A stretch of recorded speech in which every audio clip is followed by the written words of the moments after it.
Bueno, hermanos, pues espero que los recursos sean útiles para los ganadores. Realmente en CEP, hermanos, estamos ofreciendo módulos que son híbridos, lo que llamamos, es decir, que si uno quiere ingresar al seminario, uno puede hacerlo desde su casa. Y a la vez que hay un módulo, sea en México, sea en Honduras, sea en línea, usted puede estar en casa y aprendiendo a la vez. Y solo es de apartar el mismo tiempo de la clase, digamos un lunes a miércoles de 8 a 4. Los hermanos están en el sitio, si usted no puede llegar, está en casa y así puede ir aprendiendo, pero interactuando con la clase a la vez en vivo.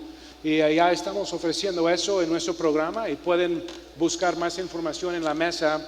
Aún tenemos equivalencia entre los diferentes sitios. Es decir, si usted está involucrado en Honduras y quiere llegar a estudiar en México, sencillamente inscribirse para la clase en México, puedes tomar tu vuelo, llegas a México, toma tu clase y vuelve a casa, no hay problema. O si usted decide ir de México a Honduras, y ahí tenemos todo el complejo, dormitorios, comida, tenemos cafetería, tenemos canchas de fútbol, ¿verdad? Entonces, para el esparcimiento. Y también el programa en línea. Si usted es un alumno en línea, siempre tiene la opción de asistir a un módulo presencial, si le gustaría. Entonces, eso te facilita internacionalizarse más, tener un red de ministerio más amplio, sea los hermanos México, hermanos Honduras, hermanos en línea, que realmente ya tenemos de los 19 países representados, de los 21 que hablan español en el mundo. Entonces, en cualquier programa ya va a estar también conociendo a hermanos que pueden servir y facilitar y animar a usted en el ministerio y usted a ellos en el ministerio. Entonces, quiero animarles que buscan la información, que consideren, pero la palabra clave aquí es flexibilidad. Flexibilidad. Reconocemos que ya estamos en una época que tenemos tecnología, necesidades de familia, necesidades de trabajo, necesidades de estudiar, necesidades de la iglesia local y tenemos que facilitar que uno quede en su iglesia y que estudie a la vez. ¿Cómo podemos hacer eso? La tecnología, ¿verdad? Entonces, busque la mesa, la información, también en línea, está ahí el sitio de red. ¿Está bien? Hermanos, permítanme orar. Vamos a entrarnos en la discusión de esta tarde, los géneros literarios y la predicación de Cristo. ¿Okay? Señor, gracias por el tiempo que tú nos das el día de hoy. Gracias por la gran bendición de poder escuchar de hermano Steve Lawson, aprender los pasos de la predicación y cómo escoger el texto, cómo observarlo, cómo meditar, cómo es que debemos de seguir en un proceso organizado del estudio de tu palabra, Señor. Gracias que todos aquí queremos honrarte y glorificarte en la predicación de tu palabra y pedimos que aún en este tiempo juntos, hablando de cómo es que podemos ser fieles en predicar los diferentes tipos de género, en particular narrativa, que podemos, Señor, aprender, ser animados y a la vez, Señor, motivados a tomar el próximo paso de buscar un estudio que me lleva más allá de esto. Entonces, a ti sea la gloria en todo. En el nombre de Cristo oramos. Amén y amén. Bueno, hermanos, estamos hablando en el contexto de los géneros literarios y la predicación de Cristo. Y en la primera diapositiva, si pueden cambiarlo, hermano, por favor. Ustedes van a ver que visitamos la pregunta del proceso exegético, lo que es realmente exégesis y cómo definimos exégesis. Si pueden volver unos dispositivos, hermano, al inicio. Y vimos que estos pasos, niveles 1, 2, 3 y 4, debemos de irnos en un camino, no imponer un nivel encima del otro.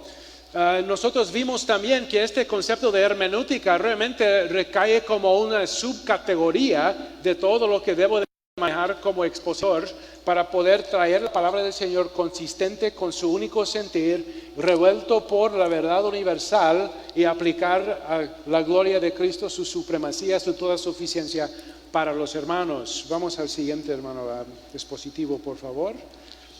Ahora, la transición de la exégesis a la exposición, el hermano Steve también esta tarde habló un poco de esto, ¿verdad? De que tenemos que tener un estudio ordenado de la exégesis y pensar de transicionar y cómo es que transicionamos a lo que es el arte de la predicación del sermón. Y estos pasos son pasos claves que ya teniendo en mente organizado me ayuda a asegurar que no estoy cayéndome por un lado ni por el otro en cuanto a los significados del texto. Sigue, hermano, con el siguiente, por favor. El siguiente. La verdad universal, entonces, es el fin del proceso exegético. Queremos llegar a un punto donde podemos decir, bueno, ya que tengo el punto aquí exegético, ¿qué sería el punto homilético que voy a compartir? Y eso tengo que tomar en cuenta cuando yo hablo de lo que es la verdad universal. ¿Qué aprendo sobre la supremacía de Cristo, su toda suficiencia para nosotros hoy en día, para la Grey? Yo hablo directo a los hermanos, mi meta es compartir con ellos, mi meta es no hablar de Pablo, de Pedro, de Mateo, de Santiago, pero ¿qué dice Cristo para ustedes? Esa es la meta. Bueno, en todo eso, vamos al siguiente, entramos a lo que es la hermenéutica especial. El hermano Steve les dio unas pautas generales. Yo quiero enfatizar lo especial en cuanto a lo que es el género. Nosotros hablamos un poco de lo que es el triángulo clave, el fundamento de la hermenéutica, entendimiento literal, significado único, intención del autor. Y por qué es tan importante este punto de partida. Y cuando hablamos entonces de los generarios literarios de la Biblia, tenemos que contestar qué significa géneros literarios. ¿Qué significa géneros literarios? Ya asumiendo, puede avanzar a la pregunta, hermano, en el dispositivo, ¿qué significa géneros literarios? Ahora estamos a punto de pensar en este área de hermenéutica especial y quiero asegurar que ustedes no desligan la idea de hermenéutica general. Se ocupan los dos, es decir, es a través de la hermenéutica general y mis conceptos de los principios que puedo entonces comenzar a tratar lo que es la cuestión de género y cómo es que voy a tratar este mensaje o este texto en particular. Entonces, en un sentido especial va por encima de lo general y lo que va debajo de lo general es ese triángulo del entendimiento singular, entendimiento literal, la intención del autor, ¿verdad? Entonces, ahí, hablando de lo que significan los géneros literarios, ¿puede avanzar, hermano, uno más? Otro, ahí, gracias. Entonces, género habla de un grupo de cosas comunes que tienen las mismas características. Tomar en cuenta género es el proceso de definir en el texto el rango de características literarias, retóricas, que le hace un tipo de literatura y no otra. Esa es la definición sencilla. Géneros literarios. Nosotros tomamos en cuenta lo que es género cada vez que operamos en nuestra cultura. Cuando leo el periódico, yo no estoy leyendo el periódico para buscar un poema. Cuando voy al periódico, automáticamente hago el ajuste en mi mente que estoy leyendo para información y que esa información contiene un punto, pero tengo que escudriñar esa información para encontrar el punto. Cuando yo me acerco y estoy leyendo un poema en la universidad o en la escuela, yo acerco ya haciendo el ajuste que este es un poema y yo busco que el poema tiene ritmo, que el poema tiene aliteración, que el poema tiene elementos literales pero elementos figurativos también. Entonces hacemos el ajuste automáticamente. Cuando voy al juez porque he quebrantado una infracción, quizás, ¿verdad? Y me dan un documento que es la conciencia, lleva la consecuencia y el juicio de la infracción. Al leerlo, no estoy leyéndolo como si fuera un poema, ese documento, ¿verdad? Estoy leyéndolo como es que ley. Estoy buscando yo la introducción, estoy buscando yo lo que es el cuerpo, estoy buscando yo lo que es el juicio final y estoy buscando yo lo que es la promesa. ¿Cuál es la salida? ¿Qué me prometen si cumplo? ¿Verdad? Es lo mismo en tu Biblia. Lo mismo en tu Biblia. En ley, literatura ley, lleva lo mismo. Preámbulo, el contenido del juicio. Lleva también lo que es el resultado de este juicio, pero también lleva la promesa del juicio. Entonces, cuando leemos y entendemos estos aspectos de cada género, comenzamos entonces a llegar a un punto donde realmente hay un entendimiento mayor de la belleza en la forma que Dios se ha comunicado. Entonces, cuando hablamos de género, estamos hablando realmente hay características literarias retóricas y todos sabemos de esto. Lo que pasa es que no los hacemos explícitos. Implícitamente operamos con esto, pero no lo hacemos explícito para comenzar a analizar por qué es que lo tomo así como ley, por qué es que lo tomo así como narrativo, por qué es que tomo así como poema, por qué es que tomo así como profecía. Pero en esta sesión queremos frenarnos un poco y comenzar a preguntarnos para pensar sobre el pensar de por qué tomamos en cuenta géneros literarios. Los tipos de géneros en la Biblia, prosa, son cuatro, digamos, áreas grandes, ¿verdad? Cuatro áreas grandes y debajo de ellos son subáreas. Ustedes van a recibir todas estas notas que estoy poniendo aquí en el mismo PowerPoint que te mandamos después de la sesión. Esta noche te voy a mandar un PowerPoint por tu WhatsApp, ¿ok?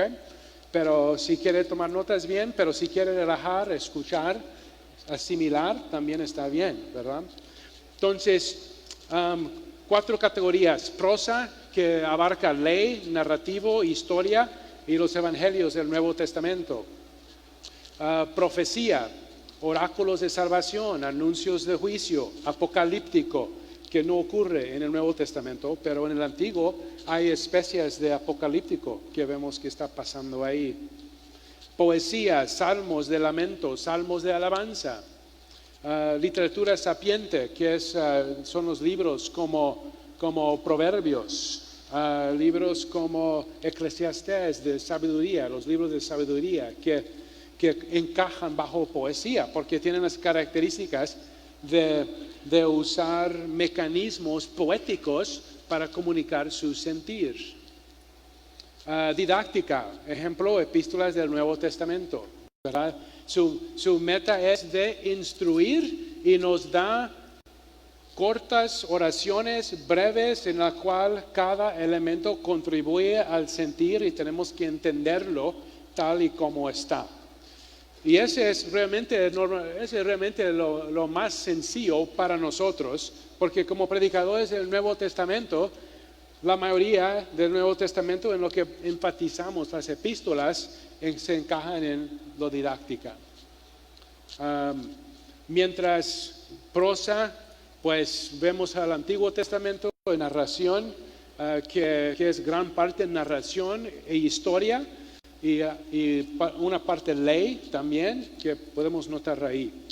Pero hablando de los tipos de géneros en la Biblia, estamos diciendo que es posible distinguir los usos de estos tipos y que llevan sus características particulares.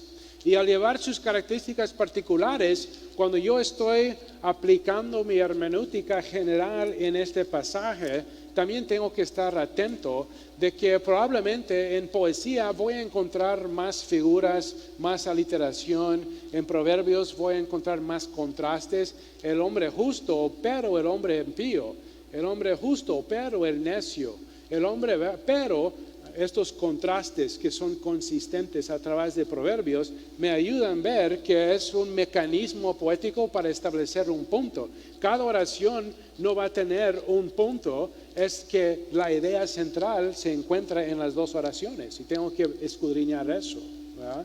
Entonces, hablando de los tipos de géneros, es importante porque cuando nosotros nos metemos a estudiar la palabra, tenemos que poder auto reflexionar y tenemos que poder estar evaluando uno a otro, o digamos nosotros mismos, en cuanto a la conciencia de que los mecanismos usados quizás no van a corresponder uno a uno por sentir y entendimiento, solo por forma de literatura. Pero siempre comenzamos con lo que es lo literal. Cuando no tiene sentir, tenemos que pensar qué será. Entonces, ¿verdad? Ahora, ¿qué tomar en cuenta del género narrativo? A base de los tipos, podríamos tomar mucho tiempo escudriñando cada género. Y en CEPE tomarías una clase entera sobre los géneros. Se llama la predicación de los géneros y la exaltación de Cristo. Y cómo llegar a Cristo exegéticamente a través de cada género. Y escudriñamos a todos. Para esta sesión me pidieron enfocarme solamente en el narrativo. Entonces quiero darles lo que son algunas pistas para tomar en cuenta cuando estamos viendo textos narrativos. Número 1, identificar las escenas. Algo diferente de lo didáctico, ¿verdad? En lo didáctico todo viene rápido. El apóstol Pablo, por ejemplo, Santiago, te está dando todo en un solo versículo y usted tiene un sermón del versículo. Pero ¿cuántos han intentado de desarrollar un sermón de un versículo en un texto narrativo? No es posible, ¿verdad? Entonces,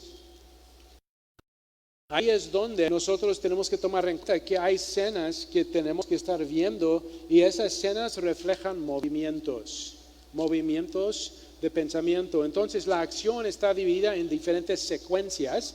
Es como cuando vemos a un video y a veces las películas llevan múltiples escenas y a veces nos muestran lo que está pasando en este hilo de pensamiento A y después cambia la cámara y va al hilo de pensamiento B y cambia la cámara y va al hilo de pensamiento C y después vuelve a A para darle más información y a B para darle más y C para darle más información y así tu película te va desenvolviendo para que usted llegue a un punto que es realmente el punto más alto, el clímax de toda la película y todos los tres se unen en su historia y wow, todos podemos ver lo que son los cohetes, podemos ver lo que son todo lo que armaba ese pensamiento y decimos, caramba, eso fue una buena película y de ahí todo descende, ¿no? Para finalizar,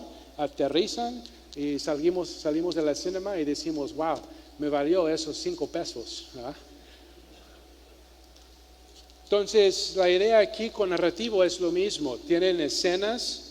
Cada escena representa algo particular que ocurrió en un momento y en un lugar específico. Dentro de cada escena específica se encuentra énfasis sobre los hechos cometidos y palabras habladas.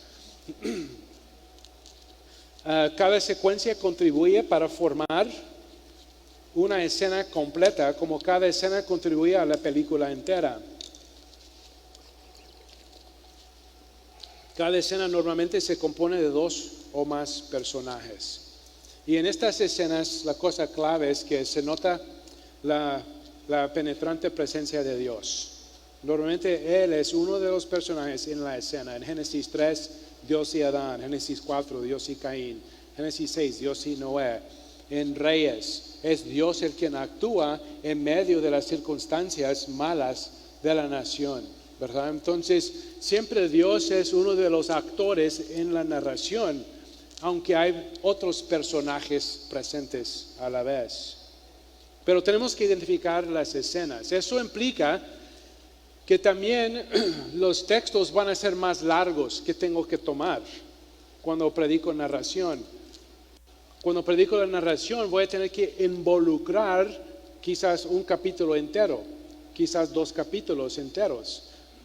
Vuelvo a la meta, qué tengo que leer en la iglesia durante el sermón y qué no tengo que leer durante el sermón, ¿verdad? Son otros elementos que tenemos que tomar en cuenta, pero esto de las escenas es importante de entender, los movimientos. Ahora, analiza la trama.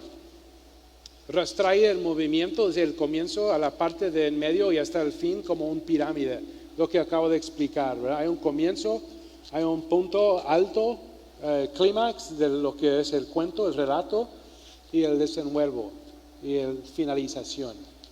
Entonces toma en cuenta cada elemento del relato. A veces esto ocurre varias veces en un libro y tenemos que estar atentos a lo que estamos observando aquí. Identifique el punto culminante, la trama mueva a un clímax. Identifique los conflictos. Muchas veces la trama se arraiga en lo que es el conflicto entre Saúl y David, el conflicto entre Cristo y el diablo en el desierto, ¿verdad? Hay conflicto que causa tensión, que el lector lee y dice, caramba, ¿qué va a pasar? Caramba, ¿qué pasa aquí? Y te hace querer seguir leyendo, ¿verdad? Para ver cómo se resuelva. Sí, tomar en cuenta entonces los conflictos, identifique la resolución, el desenlace y toma en cuenta el ritmo del relato, oraciones cortas y breves, falta de desarrollo de los personajes, falta de detalles para avanzar el punto, muchas veces indican un ritmo rápido.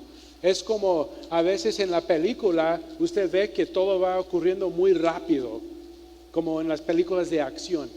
Va lento y de repente alguien está siguiendo a alguien en carro y ahí todo va más rápido y hay choques y otra, tal y mucho movimiento de muchas partes y después se desenvuelve ahí 2 personas hablando solamente.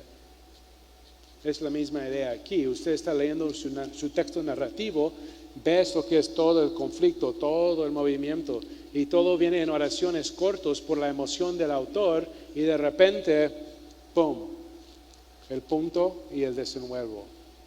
Ok, este es lo que tengo que predicar, el punto.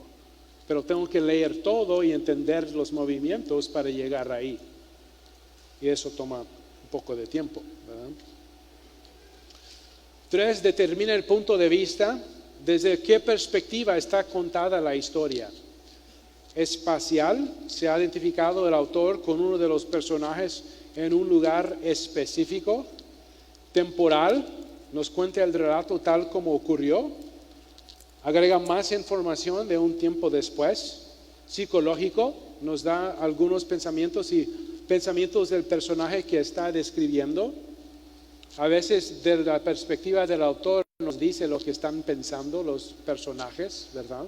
Ese habla del punto de vista psicológico. Ideológico, cuáles demandas, evaluaciones impuso el autor sobre la narración, directamente o indirectamente. Existe un narrador en quien primordialmente se enfoca y interpone la información o comentario. Entonces, estos son los elementos que nos ayudan a ver punto de vista. A veces vemos de la punto de vista de Dios, por ejemplo. A veces vemos el punto de vista del autor de la narración. A veces vemos el punto de vista del rey mismo en Reyes, o de Samuel mismo en Samuel, o de David mismo en Samuel.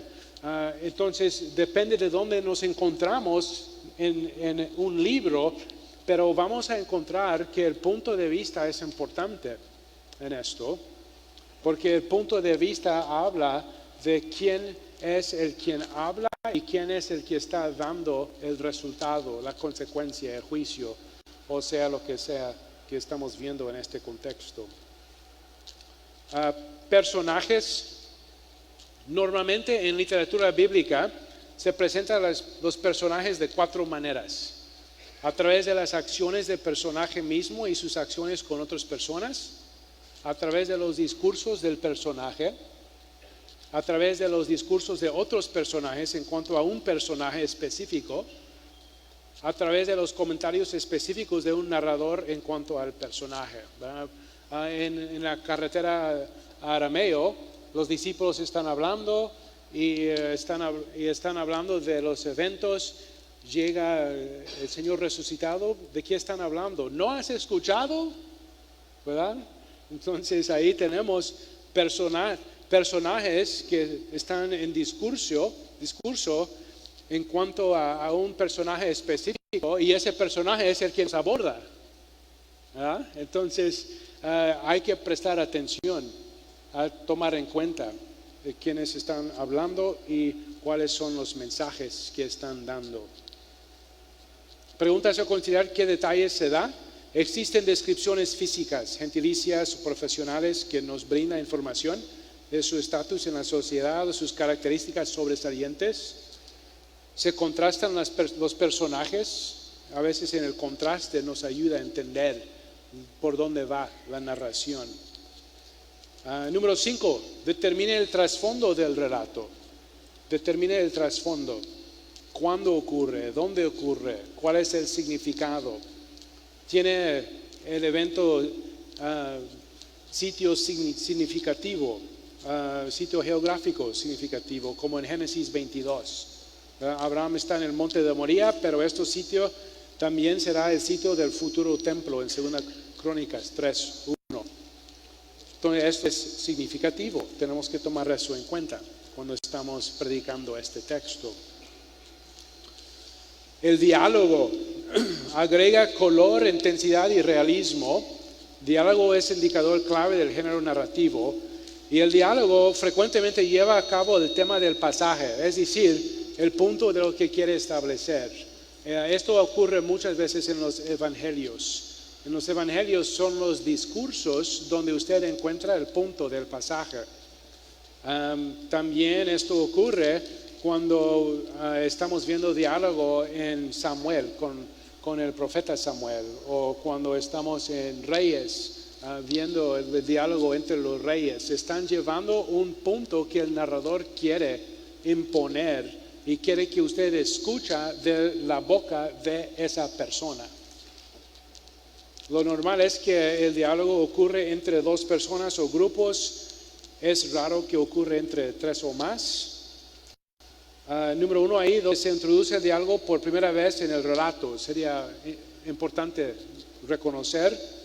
Frecuentemente esto revela el carácter del hablante, donde escoge el narrador introducir un diálogo en vez de seguir con la narración. Él está hablando y de repente el autor comienza a insertarse. Por ejemplo, en Hechos. Cuando usted lee en Hechos de los viajes de Pablo, y Pablo subió al barco y pasó a Tesalonicenses. En Tesalonicenses nosotros encontramos a unos quienes, pues ¿qué pasó ahí? Pablo es el que llegó y nosotros nos encontramos. Entonces el autor mismo está con Pablo. Él ya se metió en el relato y está dando de punto de vista primera entonces de qué pasó aquí. Un testigo ocular es lo que es, ¿verdad? Entonces el autor vuelve a testigo ocular a veces, y tenemos que estar atentos de los movimientos y cómo es que se está pintando el diálogo en esos contextos. ¿Dónde escoge el narrador a dar un resumen de los eventos? Normalmente sirve para aclarar algo, avanzar el relato o evitar la repetición. Mecanismos retóricos en la narración. Hay repetición de palabras y frases que nos ayuda a poder identificar lo que son los puntos principales de un texto narrativo. Omisiones. A veces el escritor omite información que es importante para entender el relato. La idea queda por sentado en el contexto para crear interés, para para que tú sigas leyendo, te ha creado picado con interés para que siga en medio de lo que es el relato. Inclusión, se repite las palabras o cláusulas idénticas al inicio y fin de una narración, y así la información dentro de ellos está apartada del resto de la narración como si fuera una paréntesis. La inclusión, entonces, en ese sentido te da la idea del sentir del pasaje, el punto. Comencé con esto, terminé con esto, ese es el punto. Lo que viene en medio solamente te describe el relato. Quiasmo, esta es la inversión o la cruzada de elementos relacionados en construcciones paralelas. Quiasmo puede involucrar desde palabras o cláusulas que ocurren en líneas paralelas hasta una narración entera. Hasta una narración entera puede ser puesto en oposición a veces. El paralelismo opuesto, por ejemplo.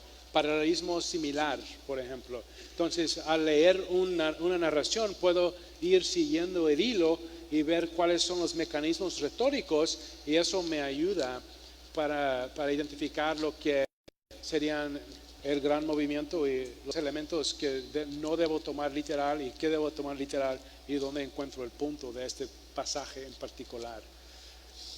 La ironía, 4 principios para discernir esto. Intencionado, el autor presenta su idea para que se nota su falsedad y entonces sujeto a rechazo. Disimulado, no hay una declaración de parte del autor que el pensamiento es irónica. En ese sentido, el sentido inicial es engañoso a propósito, a menos que uno comprende el opuesto de lo que es la propuesta falsa. Estable, hay un límite en cuanto a qué tan removido del falso sentido inicial se puede encontrar el sentido verdadero del texto. Y limitado, hay un límite en cuanto a su enfoque. Solo una porción del texto bajo estudio está propuesto como irónico, no toda para que haya sentido, ¿verdad? Para que haya sentido.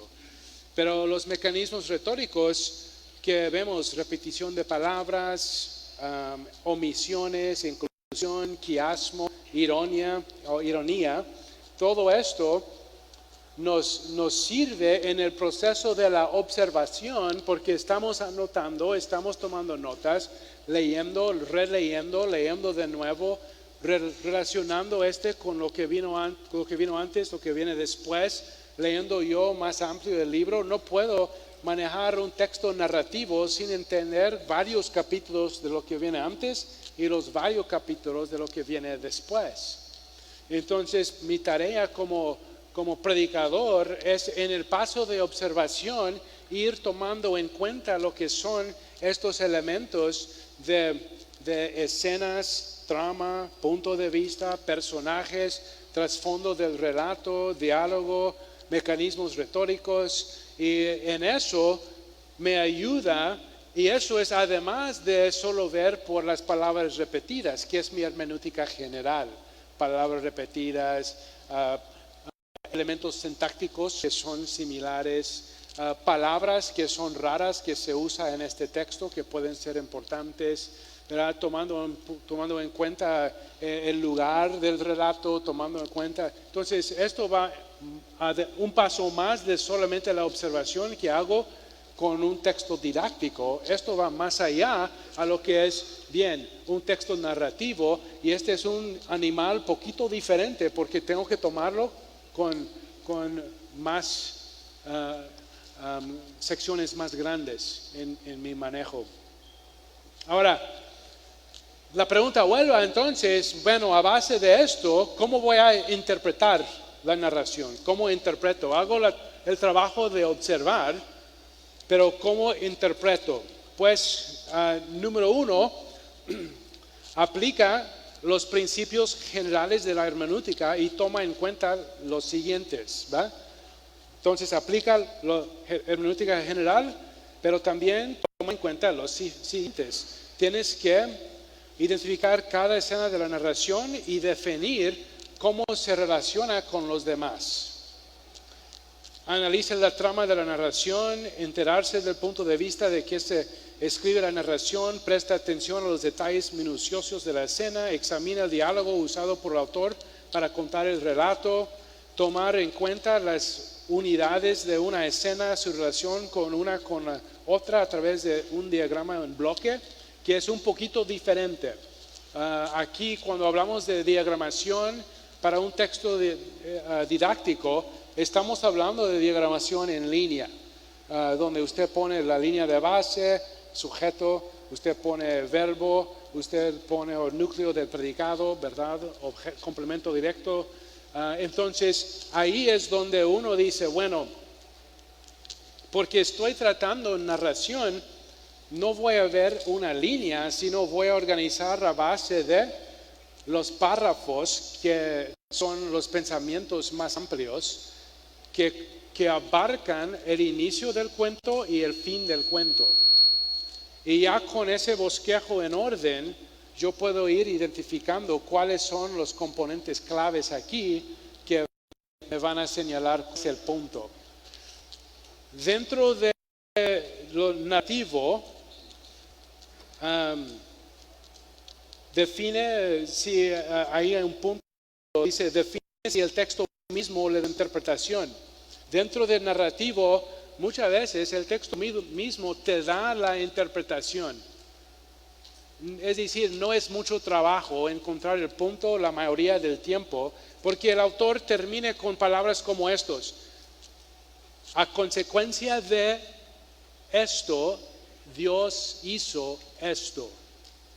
¿Me capta? Dice, bueno, ahí me da la interpretación. Toda esta narración para comunicarme por qué Dios hizo tal hecho. Entonces, lo demás solamente vuelva a este punto y este es mi punto. O obedezca a Dios o sufre la consecuencia. Ahora, ¿cómo aplica para mí? En Cristo Jesús, pensando de lo que viene. Y que soy un predicador contemporáneo, ¿verdad? Entonces, en eso muchas veces ya se está regada el punto del pasaje. A consecuencia de, o por esto, o dijo esto, ¿por qué? ¿Verdad? Entonces, todas estas palabras son indicadores del por qué que estoy escribiendo este relato. Entonces, todo lo demás vuelva el color del relato y el punto puede ser una sola oración al final, o puede ser una oración al inicio y una oración al final. Puede estar en medio a veces, pero el Señor te dice por qué te está describiendo aquí toda esta información. Y nuestra tarea como predicador entonces es cómo transmitir todo ese color de una manera que encaja con ese punto central, exegéticamente. Entonces, define si el texto mismo te da la interpretación. Haga el estudio léxico de palabras clave. Ya viendo la interpretación que te da, ya has identificado la parte para tu léxico y sintáctico. Tu estudio de las palabras se centran en este punto que Dios te ha dado por el escrito. Tu estudio de la sintaxis y la relación de las palabras se centra en ese punto que Dios te ha dado, y todo lo demás solo me da el color. También algo que tengo que agregar ahí, se trata con el reconocer de los tiempos también, los tiempos de los verbos, ¿verdad? El color se nos pinta en español en el imperfecto. Es decir, yo estaba caminando, estábamos charlando, estábamos, ¿verdad? El imperfecto. Y todo eso es color. Y si yo te digo, estábamos charlando, estábamos hablando, pasábamos por la carretera cuando el carro me golpeó.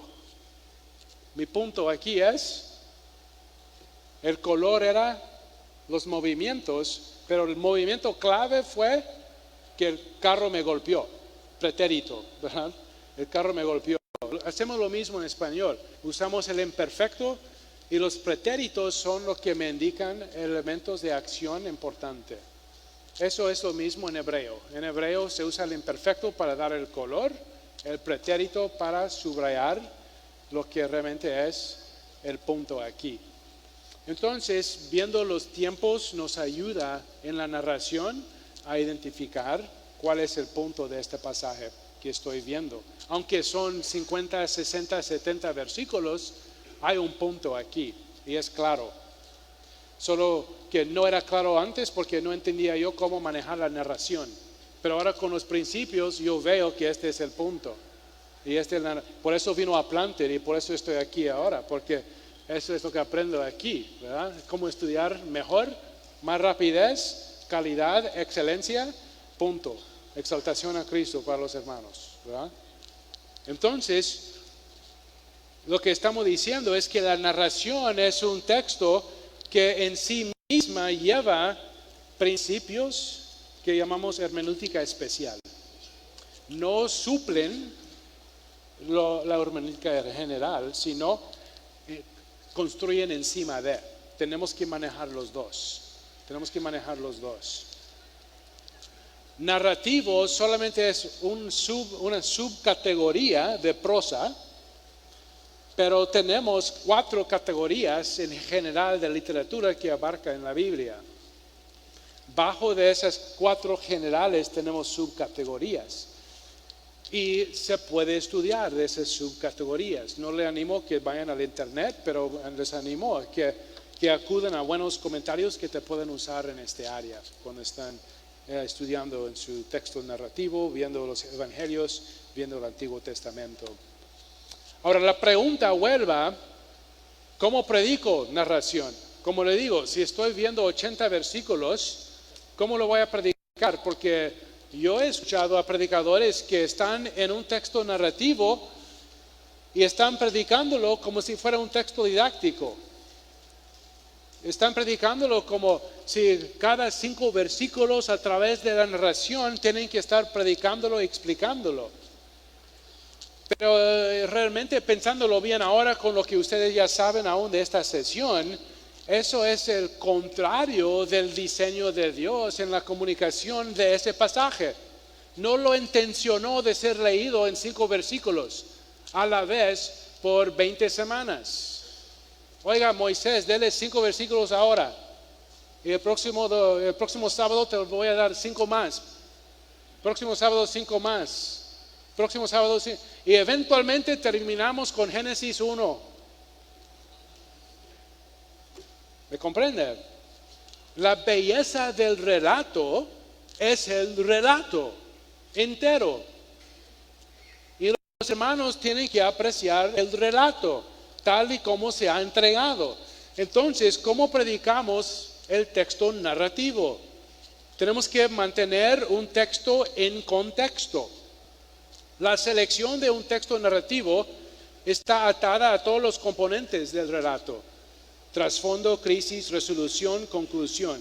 Entonces, la sección de predicar será mucho más largo que solo los 5 o menos versículos que se acostumbra en epistolario. Uno tiene que predicar un bloque de texto suficiente amplio para abarcar una idea entera.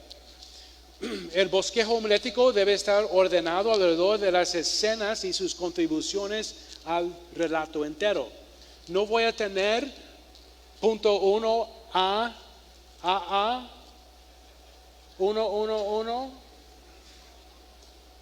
1 A, B. ¿Me comprenden, hermano?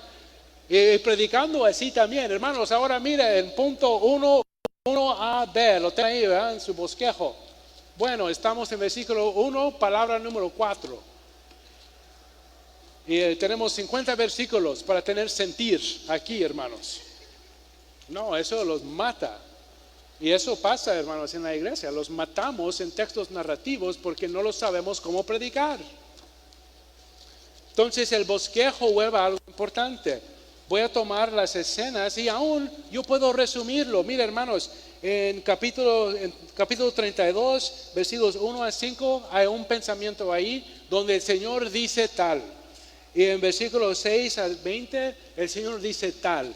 Pero mire, el punto aquí es esto, donde el Señor demanda X. Y a base de X, lo que sabemos es que la voluntad del Señor para nosotros es tal. Pero mire cómo los hermanos llegaron ahí. Y ahí entra color, escena. Escena. B, escena C.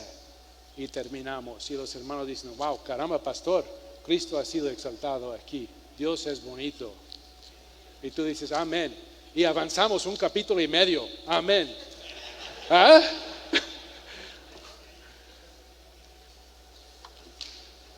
Entonces, tenemos que tener esto en mente, de un texto en contexto, bosquejo, siguiente exégesis. Después de interpretar una narración, siempre usted va a explicar la lección que la audiencia original debió de aprender en cuanto a Dios, su persona y sus obras en el mundo, es decir, el punto del pasaje con sus magníficos detalles y la implicación de esta verdad para la audiencia principal inicial. Oiga, exégesis. Se acuerda de su cuadro, ¿no? Transición de exégesis a la predicación. En la exégesis todo es histórico, todo está arraigado en la ciencia, ¿verdad? Pero es una exposición relevante. En la transición tengo que hacer que este sermón sea relevante. Una aplicación cristiana. Es decir, una aplicación cristiana. Como predicador, su meta es trascender la brecha del tiempo y cultura para explicar ese mismo punto universal, atemporal del Antiguo Testamento que se nota también en el Nuevo Testamento y que aplica a nosotros hoy en día. Algunas preguntas que ayudarían en esto. 1. ¿Qué nos enseña este relato de Dios? ¿Qué nos enseña de la condición humana? ¿Qué nos enseña en cuanto al mundo? ¿Qué nos enseña en cuanto a la gente de Dios? Su relación colectiva en Él o con Él. ¿Qué nos enseña de la vida de fe del creyente? ¿Cómo demuestra Cristo esta verdad en el Nuevo Testamento? ¿Cómo es que Dios evidencia este mismo punto en este pasaje a través de Cristo por las Escrituras del Nuevo Testamento? Esa es la aplicación. No estamos buscando a Cristo bajo cada piedrita en el Antiguo Testamento. Después de la exégesis sana, buscando el único sentir, pero que tiene muchas aplicaciones, con ese único sentir del punto del texto ya puedo ir a aplicarlo. Mira tu condición. Mire mire cómo es tu Señor todo glorioso. Mire cómo es Cristo en su suficiencia para usted. Y te digo, hermanos, acudiéndole a Él, no se cae en esto. No se cae en esto. Tu Señor mismo te saca de esto. ¿Me capta? Es decir, ligar lo que es exposición relevante de su pasaje narrativo.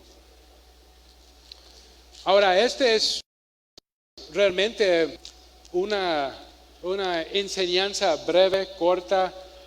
No hemos podido tocar quizás ejemplos donde viéramos todo esto en su Biblia, pero lo que tenemos aquí son los principios. Con los principios bajo su codo, mientras estés estudiando, pruébalo, hermanos. Eso es lo que yo diría, solo pruébalo. No tiene que ser gran diferencia en su estudio en el sentido de cambiar lo que tú haces ya, pero sugiero que lees con estos gafas de cómo manejar narración y ver si comienzan a ver más color, si comienza a ser más emocionante para ti, si tengas más confianza personalmente para comenzar a predicar estos textos en su totalidad para la gloria del Señor. Amén. Pues eso es todo, hermanos, que tenemos para esta sesión. Pero gracias por su atención, hermano Tony.